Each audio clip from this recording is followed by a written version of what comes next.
Wild Hearts. Now, for the next story is a big update on E3. So this week we had basically confirmation that we knew that it was coming in 2023, but it's with the amount of things that have chopped and changed with E3 in the past couple of years, it's never a certain thing at all. But now we have confirmation that they are returning to an in-person event, but there's some changes. So announced earlier this year, it's being run by a different company. Now it's still the ESA's baby because that's E3, but it's now being managed by ReedPop. So that might not be a household name for a lot of people, but ReedPop are the people behind PAX and they're behind some of the Comic Cons.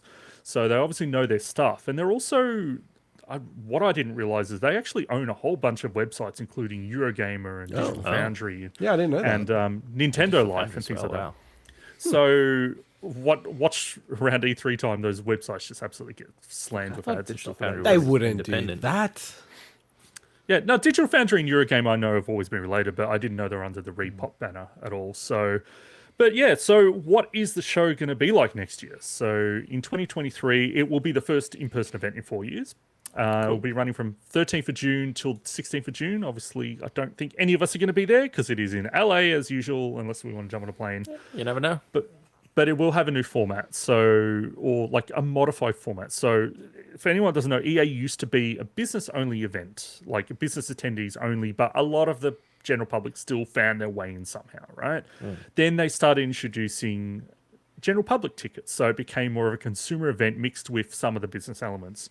Now they're actually kind of dividing that up a little bit. So the first 2 days will be reserved for business attendees only, where they'll do whatever meetings they need to do, whatever like hands-on Secret impressions. handshakes. The third day will be a mix of the two, and then the last day will be consumers only. So that will be probably the big day that everyone from the public will go. Consumers. Is that what we are now? Consumers. And the layout will reflect that as well, the actual physical layout of the expo. So I think it's a good move to split it up. I don't know how you guys feel. Yeah, I mean, it's like a bit like Comic-Con, right? Like that was actually a proper con originally. Now it's an opportunity to monetize people that come in and like make a shit ton of money. So I get it, like perfectly from a business point of view, makes perfect sense. For whatever reason, like E3 is just got a cachet in the gamer culture, right? Like no matter what Jeff Keighley tries to do to like get Summer Games Fest off the ground, in my view, that hasn't landed in my head. You know what I mean?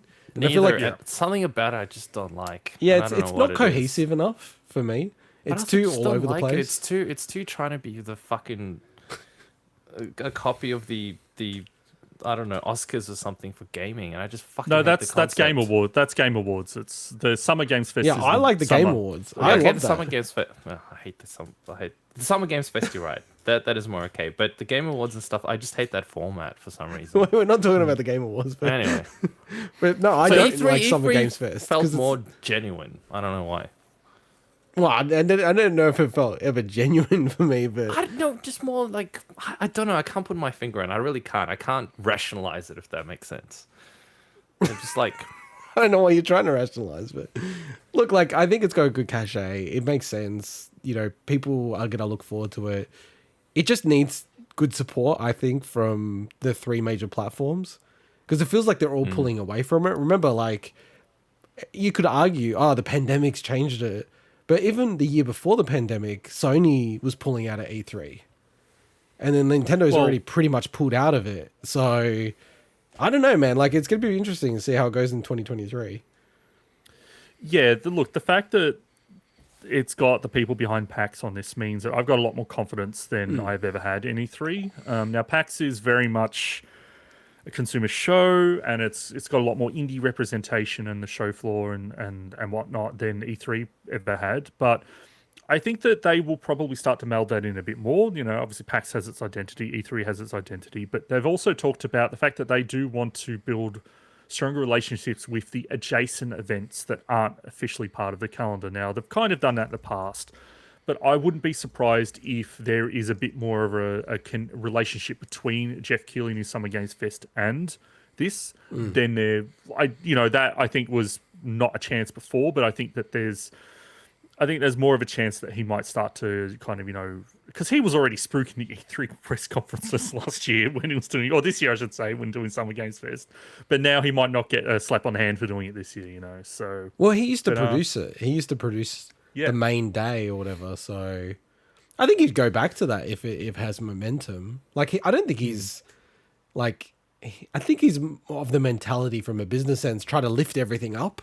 All rising tide lifts all boats kind of thing. So, but yeah. But I'm just Not excited for the ones. I'm just excited if this means E3 gets another lease of life because it was really on its deathbed for a few years there. Yeah. So this is really, really good news to me. So Same, and I like those events. I can kind of see though from a company like Microsoft, Sony going, holy shit, how many things are in the calendar now that we have to prepare things for, announce things for, etc. It can probably also get a bit tiring. It used to be so much more simpler, I think. Now there's a lot of things that they have to do it for. So I can see why they're just being a bit more picky. Yeah, I just, the biggest thing I liked about E3 is like when there's just like a shit ton of news all at once. Like that's cool. And that's what I like about the Game Awards, because it's like, okay, just a concentrated burst. It's like, okay, just watch this one thing.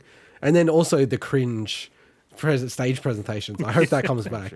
Like that shit is up my alley. Like if the cringe comes back and they're all rusty because they haven't done face-to-face stuff, that's going to be awesome.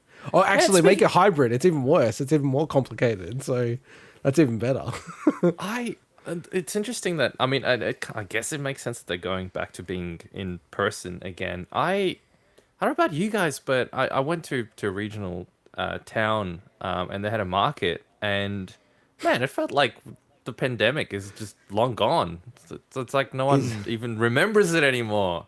Fully packed, no one like just mingling. This name of this place, it's interesting. Regional Town, is it also appear in Various Day Life, the video game? Mike probably did the entire Nintendo Direct. The Nintendo Direct. I did not. It's like a double whoosh. It's a double whoosh. No double whoosh. All right, cool. So the last bit of news for this week